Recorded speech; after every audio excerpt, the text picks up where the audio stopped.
Ok, aquí estamos transmitiendo ya. Bueno, mis amados hermanos, gracias un día más, una tarde más de estar conectados, estar en contacto con la palabra de Dios y tener el deseo siempre de estar en oración y oyendo la palabra de Dios. Recuerden seguir orando los unos por los otros. Les recuerdo como una preintroducción que estamos estudiando la serie, una nueva serie titulada El Sermón del Monte o El Sermón de la Montaña, como también algunos lo conocen, El Sermón del Monte. Excelente, espero que lo que hemos estudiado los días anteriores, comenzamos esta semana, esté siendo de mucha ayuda, de mucho entusiasmo y sobre todo de edificación para cada uno de nosotros, los hombres y las mujeres de Dios. Para ti como creyente, que cada palabra que estamos transmitiendo sea de ayuda, de progreso espiritual. Les recuerdo que este sermón es un sermón poderoso, un sermón que nuestro Señor Jesucristo pronunció, y ayer explicábamos la seriedad de este sermón. Les expliqué en el contexto hebreo qué representa y qué tipifica cuando un rabino se sentaba, qué quiere decir Mateo, el apóstol, el evangelista, al mencionar que Jesús abriendo su boca les enseñaba diciendo. Eso lo expliqué ayer, tomando en cuenta, por supuesto, el contexto hebreo, el contexto original donde fueron escritas estas palabras. Recuerden que Jesús era judío, era hebreo, era judío de nacimiento, sus discípulos eran judíos, por lo tanto todo fue escrito en un contexto judío. Muchas veces tenemos que profundizar en el contexto judío, o no muchas veces, todo el tiempo, para entender lo que los escritores originales trataron de manifestar o explicar a los receptores originales, es decir, al pueblo judío, al pueblo hebreo. Y más que este evangelio, el evangelio de Mateo fue escrito en una audiencia o para una audiencia judía. Entonces, ayer les expliqué algunos elementos claves y cruciales dentro del contexto y qué representa, como abriendo su boca, los rabinos se sentaban, y les coloqué un ejemplo de que para nosotros sería lo que tipifica hoy en día que alguien se coloque de pie o se ponga de pie en la iglesia. ¿Verdad? Los maestros en nuestro contexto enseñan de pie, ¿verdad? Eso es señal de autoridad y que el oyente debe tener reverencia hacia, en este caso, el predicador o el que va a manifestar la palabra de Dios. Eso es lo que transmití ayer y hablé de algunas características en cuanto al contexto circundante del Sermón del Monte. Hoy vamos a ver algunas características de las bienaventuranzas. Ayer solo estudiamos 2 versículos, les repito, mi intención no es ir apresurado, no tengo prisa, no importa que no avancemos mucho en el texto, es lo que quiero decir. Lo importante es profundizar la palabra de Dios y que tanto tú y yo podamos ir a casa o estar allí en casa y sentirnos edificados y sentir que estamos avanzando y progresando, que esa leche espiritual no adulterada sirva y nos edifique para crecimiento espiritual y no solo un crecimiento cognitivo. Tenemos que crecer espiritualmente y aplicar cada principio, cada elemento de la palabra de Dios a nuestra vida como hombres y mujeres de Dios. Así que hoy voy a hablar un poco de las bienaventuranzas. No voy a hablar obviamente de todas las bienaventuranzas, eso me llevaría varios días. Hoy voy a ver hasta dónde podemos avanzar en la tarde de hoy. Todas las bienaventuranzas tienen la misma forma básica, un punto clave.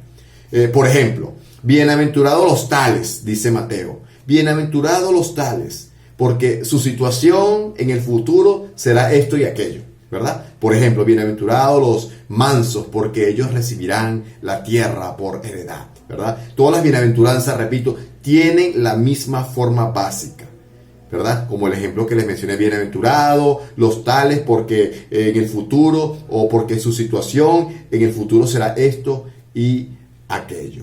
Es interesante notar eso, mis amados hermanos, porque aquí vamos a comenzar el siguiente devocional.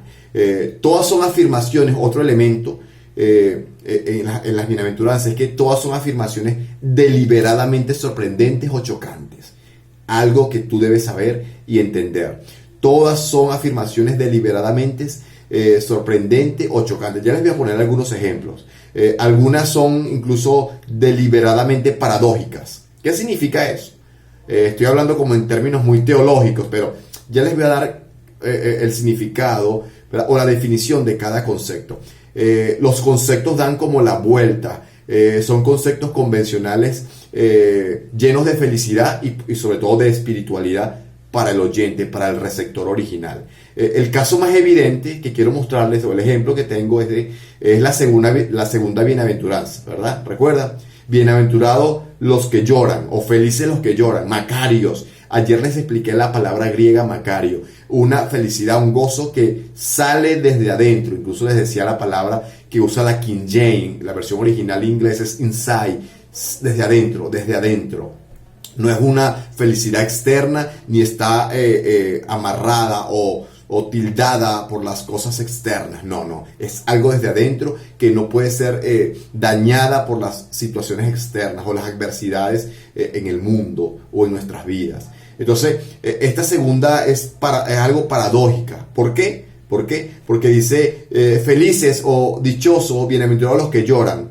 ¿Saben por qué esto es una paradoja? Porque si algo es claro, si una cosa es clara, entendible, es que los que lloran no son felices. En nuestro contexto, si tú ves a alguien llorando, dices, oye, ¿qué te sucedió? ¿Por qué estás llorando? ¿Tienes algún problema? ¿Tienes algún problema familiar? ¿Algún problema económico? ¿Algún problema relacional? ¿Sí me explico? Si hay algo claro en nuestro mundo, en nuestro contexto, es que los que lloran, aquellos que lloran, no son felices. Al contrario, son infelices, desafortunados. Estoy hablando de nuestro contexto, siglo XXI. Pero en el contexto de que Jesús está hablando, en el que Jesús está hablando y manifestando esta bienaventuranza, por eso hablaba de términos paradójicos, ¿verdad? Jesús está diciendo que felices los que lloran porque ellos recibirán consolación. Increíble. Son frases provocativas. Es lo que Jesús está haciendo. Frases provocativas que tienen la intención de hacernos reaccionar y reflexionar. Ese es el punto. Jesús quiere hacer que las personas reaccionen y reflexionen con lo que Él está predicando.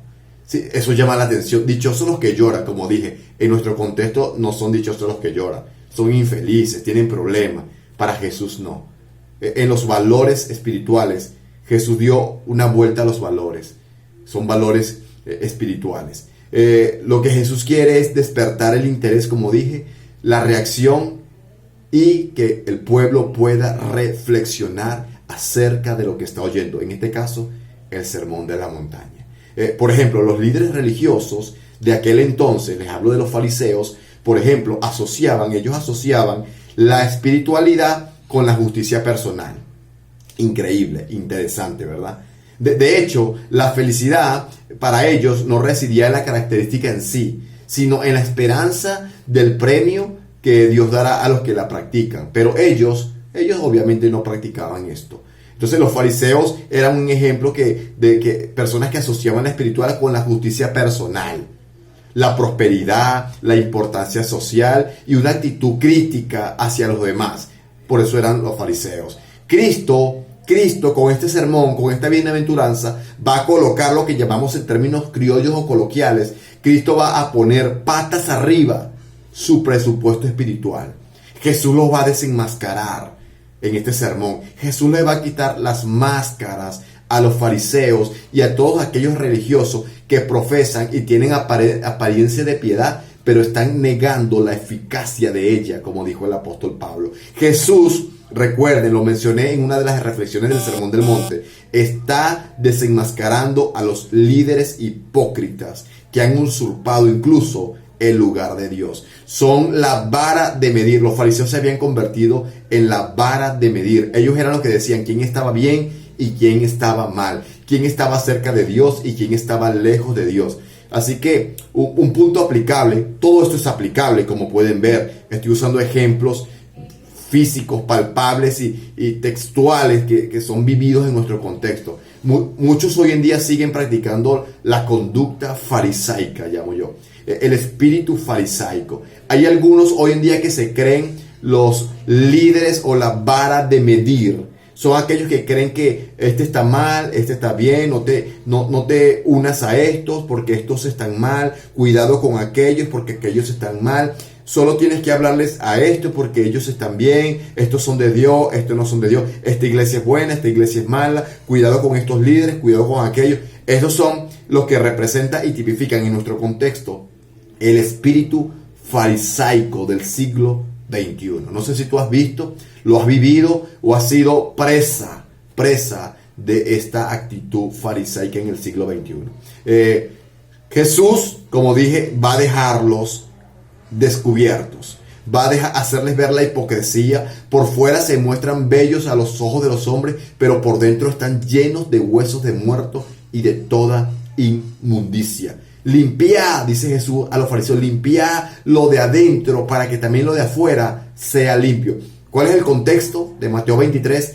¿Saben qué? Son ciegos, guías de ciegos. ¿Saben qué? Ustedes colaron el mosquito y tragaron el camello. Todo esto es el contexto circundante del libro del Evangelio de Mateo.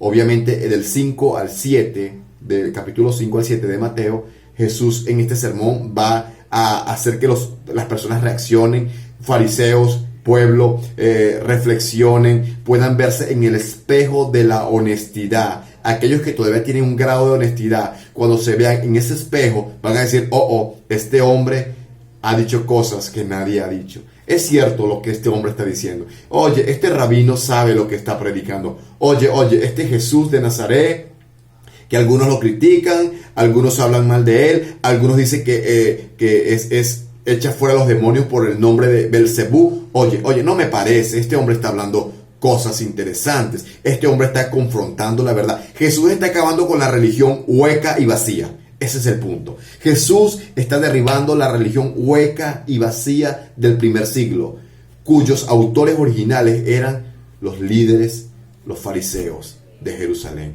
¡Wow! ¡Qué increíble! ¡Qué punto tan increíble! Por eso les decía, no estoy apresurado, quiero avanzar progresivamente, pero extraer la profundidad de cada texto y sobre todo aplicarlo en nuestro contexto como lo hacíamos en este momento. Ten cuidado con los fariseos del siglo XXI, ten cuidado con aquellos que señalan, ten cuidado con aquellos que tienen apariencia de piedad, pero están negando la eficacia de ella. Ten cuidado con aquellos que se creen la vara de medir. Ten cuidado con aquellos que están sacando la paja del ojo de los hermanos, pero ellos tienen una viga en su propio ojo. Ten cuidado, danger, prevención, precaución. Ese es el punto. Entonces, todas contienen la promesa de un galardón. Todas las bienaventuranzas, tienen la promesa de un galardón. De hecho, hermanos, amigos, vecinos y familia, de hecho, la felicidad, como decía anteriormente, no reside en la característica en sí, sino en la esperanza del premio que Dios te dará o nos dará a los que las vivimos y practicamos. ¿Qué punto? Dios promete bendición en cada bienaventuranza. Es así porque juntas las bienaventuranzas describen el carácter de Cristo. Quiero que notes eso. Ese es uno de los propósitos del Sermón del Monte. Jesús anhela, Jesús desea con todo su amor, sus ansias. Jesús anhela, hermanos, que sus oyentes, especialmente los apóstoles, sus discípulos, puedan tener y crear por medio de este sermón un carácter santo. Que el carácter de Cristo por medio del sermón sea transferido a cada uno de ellos. Es decir, los discípulos de Jesús, cada uno de nosotros en el siglo XXI, hoy, en nuestro contexto, los discípulos de Jesús, hoy somos nosotros, debemos reflejar estas virtudes, porque son las que vemos en Cristo Jesús. Y si el Espíritu de Cristo, hermano, amigo, si el Espíritu de Cristo mora en nosotros, dice Pablo, el Espíritu puede producir este carácter en nuestra vida. Por eso decía ayer, si tú no tienes el Espíritu Santo, no eres de Él, dijo Pablo a los romanos. Si alguien no tiene el Espíritu de Cristo, no es de Cristo. Qué mala noticia. Saben que las buenas noticias se convierten en buenas noticias cuando primero nos dicen las malas noticias. ¿Saben qué? Jesús está diciéndole, oye, hay malas noticias, hay religión hueca y vacía, hay personas que tienen apariencia de piedad, pero ¿saben qué? No son nada piadosos realmente. Yo soy el Hijo de Dios, yo puedo ver el corazón, según Juan 2:25, puedo ver las intenciones reales de cada individuo, y ¿saben qué? Ellos están errados, ellos están equivocados, ellos no poseen carácter, ellos no poseen integridad, ellos están enseñando solo religión hueca y vacía. Ten cuidado con aquellas personas que hacen lo mismo. Entonces, Jesús quiere producir en nuestras vidas, hermanos, un carácter santo, integridad. O sea, si queremos un ejemplo vivo de estas virtudes, solo tenemos que mirar a Jesús. El que aquí bendice, oigan esto, el que aquí bendice, hermano, el que aquí está bendiciendo a los mansos, él mismo es manso. Es el más manso de los hombres. El que alaba a los misericordiosos es el que personifica la misericordia de Dios. El que honra a los pacificadores es el gran pacificador que vino para derribar las barreras entre Dios y los hombres. El que vino para hacer la paz entre Dios y los hombres, para conseguir que nosotros fuésemos adoptados y convertirnos en hijos de Dios. Él, el que está hablando de paz, bienaventurados los pacificadores, ¿saben qué? Es el que personifica de una forma única la paz de Dios. Cristo, hermano, no nos exige lo que no se exigió a sí mismo. Quiero que vean este punto. Jesús, el gran maestro, está predicando, enseñando lo que Él es. Jesús está diciendo, ¿saben qué? Dichosos los que lloran, porque ellos recibirán consolación. Él ha llorado por el pueblo. ¿Sí me explico? Dichosos los pacificadores, porque ellos recibirán la tierra por heredad. ¿Saben qué? Él es el pacificador. Él es el que personifica la paz entre Dios y los hombres. ¡Wow! Bienaventurados los misericordiosos, porque ellos alcanzarán misericordia. ¿Saben qué? Él es rico en misericordia. Es decir, el punto es, Jesús no está enseñando algo que Él no practica, que Él no es. Jesús está predicando la esencia de lo que Él es. Aplicación para nosotros. Cuidado si estamos predicando algo que no somos. Cuidado si estamos enseñando algo que no practicamos, algo que no somos, algo que no nos caracteriza como de nuestro ser, como nuestro ser. ¿Me explico? Es triste cuando los creyentes llevan vidas ocultas, pecados ocultos. Y eso es sinónimo de destrucción primeramente para el hogar, para la familia de Dios, para la grey de Dios y para burla de aquellos que todavía no conocen al Señor. Es triste. Entonces Jesús no está predicando, no está enseñando algo que Él no haya predicado o vivido en su ser, en su vida. A los suyos vino y los suyos no lo recibieron. El verbo se hizo carne. Dice Juan, el verbo se hizo carne. Quiero colocar esta idea en este punto. El verbo se hizo carne. ¿Qué significa eso? El verbo se hizo carne y habitó entre nosotros y vimos su gloria. Gloria como del Padre, el unigénito, lleno de gracia y de verdad. En términos básicos, coloquiales, ¿cómo explicaríamos eso? ¿Saben cuál es la definición de ese texto? Sería, Él sintió nuestra soledad. Él vivió nuestro dolor. Él dejó los cielos para vivir con los pecadores. Él sabe lo que pensamos, Él sabe cómo vivimos, Él sabe nuestros temores, Él conoce nuestros fracasos, Él conoce nuestros temores más ocultos. ¿Y saben qué? El verbo se hace carne. Jesús dice, voy a hacerme como uno de ustedes y voy a vivir como uno de ustedes, pero mi vida será perfecta, porque yo seré un hombre diferente, usado por Dios y por el Espíritu Santo para darles ejemplo de cómo deben vivir ese Jesús.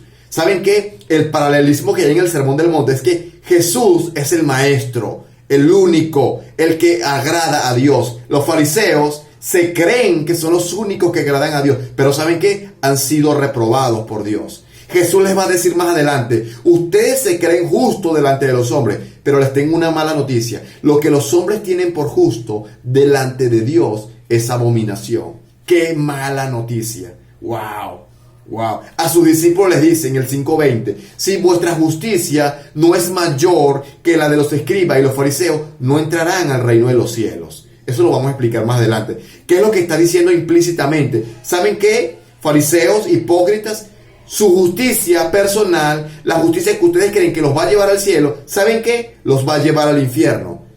Generación de víboras, les va a decir en el capítulo 23, ¿cómo escaparéis de la condenación del infierno? Les envié profetas, sabios y apóstoles, y a uno de ellos los mataréis, a otros los crucificaréis, y a otros los azotaréis en vuestras sinagogas. ¿Saben por qué? Para que sea derramada y cobrada en sus vidas, en su generación, la sangre de todos los hombres justos derramada sobre la tierra. ¡Wow!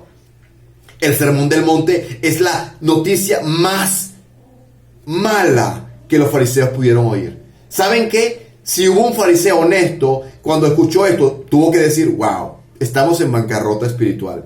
Estamos quebrados en bancarrota espiritual. Entonces, en el paralelismo del Sermón del Monte, Jesús es el maestro y los fariseos, que quienes creen que tienen el control, no tienen el control.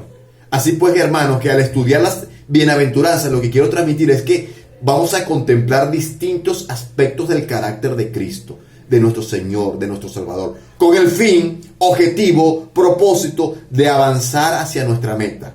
¿Cuál meta? ¿Cuál es nuestra meta? Si yo te preguntara a ti, ¿cuál es la meta de cada uno de nosotros al escuchar la palabra de Dios? ¿Qué me responderías? ¿Cuál es la meta? Yo encontré una respuesta, no es mi respuesta, es la respuesta de Pablo. Pablo dice que la meta es hasta que Cristo sea formado en nosotros. Esa es la meta. Si la meta no es que Cristo sea formado en nosotros, ¿saben qué? Estamos perdiendo el tiempo. Nos estamos engañando a nosotros mismos. Qué triste. La meta, dice Pablo, Gálatas 4:19, hijitos míos, por quienes vuelvo a sufrir dolores de parto, hasta que Cristo sea formado en vosotros. El Sermón del Monte, Jesús lo va a usar. Este sermón profundo, poderoso, Jesús lo quiere usar para que sus discípulos formen su vida a Cristo Jesús en cada uno de ellos, en sus vidas. Te pregunto, ¿se está formando Cristo en tu vida? ¿Estamos formando a nosotros a Cristo en nuestra vida? No por nuestros méritos, cuidado con eso, solo por los méritos y la gracia y la obra redentora de Cristo Jesús. Lo expliqué en la primera reflexión del Sermón del Monte. Así que algunas características de las bienaventuranzas se las acabo de decir. Y va a comenzar ahora con una bienaventuranza. Vamos a ver si nos da tiempo. Nos quedan casi 5 o 6 minutos de reflexión. Ahora va a comenzar con el verso 3. Dice, bienaventurados los pobres en espíritu, pues de ellos es el reino de los cielos. Si ven que estoy mirando hacia abajo es porque tengo mi Biblia abierta aquí en mi PC. Entonces Jesús dice, ¿saben qué? Dichosos los pobres en espíritu. ¿Saben por qué? Porque de ellos es el reino de los cielos. Pobreza en espíritu. Me llama la atención esa palabra. Pobreza en espíritu.